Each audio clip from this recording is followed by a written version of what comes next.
This experience happened when I was 10 years old and my cousin and I went to a farm near my house.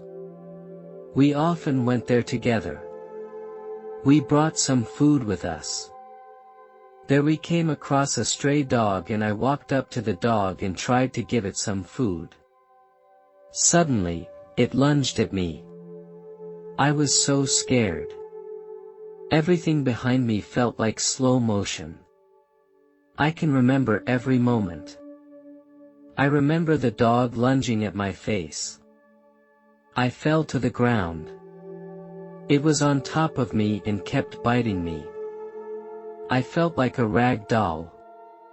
I never felt pain during the process. I didn't understand why this happened. Later I learned that it had rabies and its owner had abandoned it.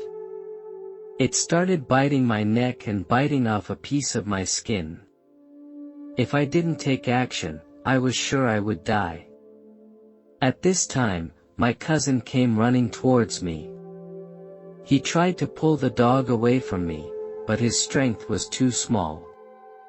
Then he ran away. I felt so desperate that I couldn't understand why he left me. Later I found out that he went to my parents for help. The dog was still tearing at me. I heard a voice, "Kick it hard." I kicked the dog, which was the first supernatural thing that happened to me. It flew very high in the air. It seemed impossible to me that even a grown man could kick something that high. I stood up and it didn't feel like it hurt at all. I was ready to go home. When I was about to reach home, I saw my family running toward me. I saw my dad with a shotgun in his hand and I saw the panic on their faces. As they came toward me, I told them I was fine. My mom fainted. I couldn't understand why she was in such a state, because I felt fine. My memory of what happened next is not very complete. I will try to describe what happened in as much detail as possible. The first moment, yesterday my mom bought me a new dress as a gift. I was worried that my new dress would have blood on it. So in the first moment, I went to the mirror and I looked at my blouse. There was blood everywhere. I felt sad and wondered if my mom would be able to wash the stains off. I looked at my face again. I couldn't see my face in the mirror. And it felt like a fog where my face was. So I moved my head, to the left and to the right, but no matter how I moved, the fog followed. I asked my mom if she could see the fog and asked her why I couldn't see my face. Second moment, we lived in a small town about 30 minutes away from the nearest hospital. I was lying in the back seat with my head on my mom's lap. My mom was crying and screaming, "My baby, my baby." Then the nurse told my mom to keep me awake, otherwise, I might die. I thought, I have to try to stay awake because I don't want to die. I looked ahead. My uncle was driving and he looked back at me. Then I passed out anyway.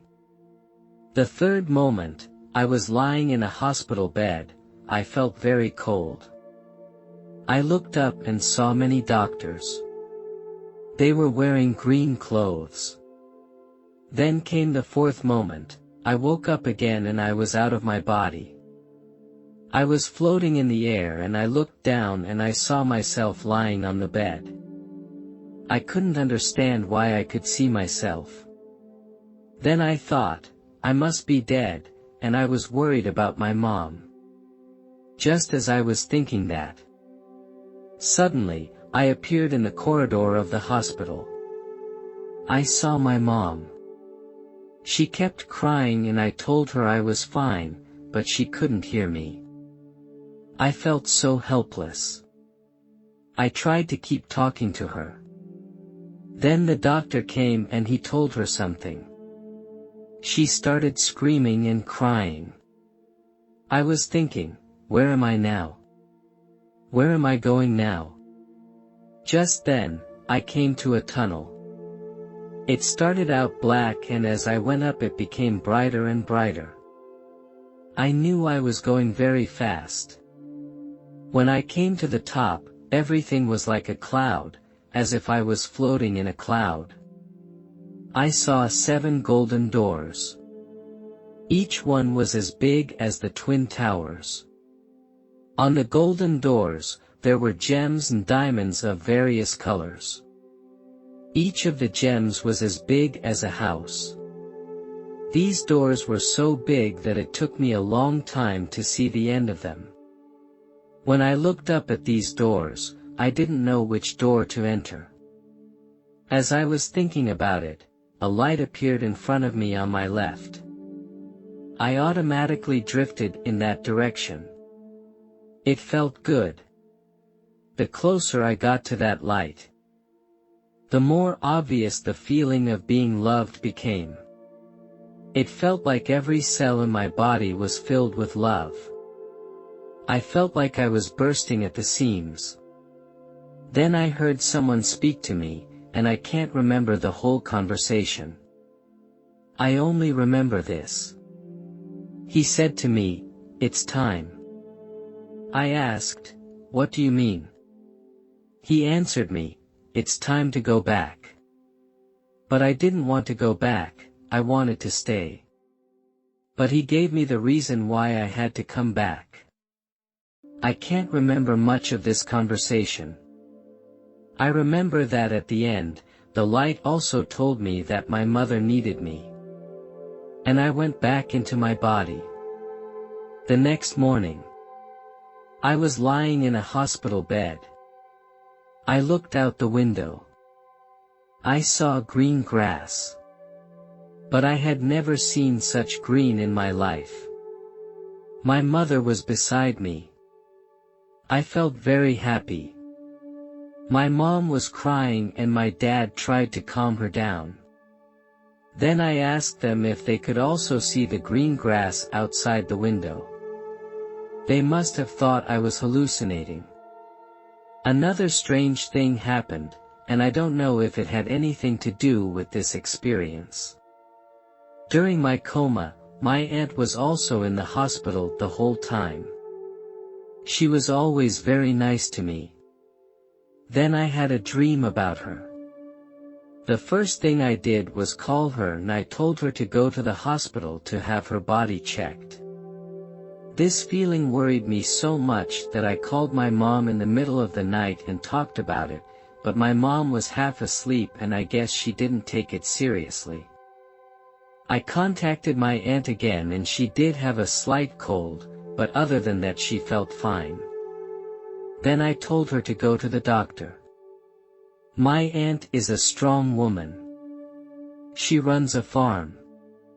She sensed my panic and I made her promise to go that day. She is a woman who keeps her promises, and she went anyway. The doctors did tests and they found that she had cancer. The cancer had spread. According to the doctors, she had 2 months to live. Since she didn't want to die in the hospital, she moved to her daughter's house. I went to be with her when I could, until the moment she died. She gave a gift to each of us. She gave me a candle, which was given to her by her son. Her son had died in a traffic accident, so this candle was very special to her. I would often light this candle. Sometimes I would forget to blow it out at night. But that candle didn't shrink much.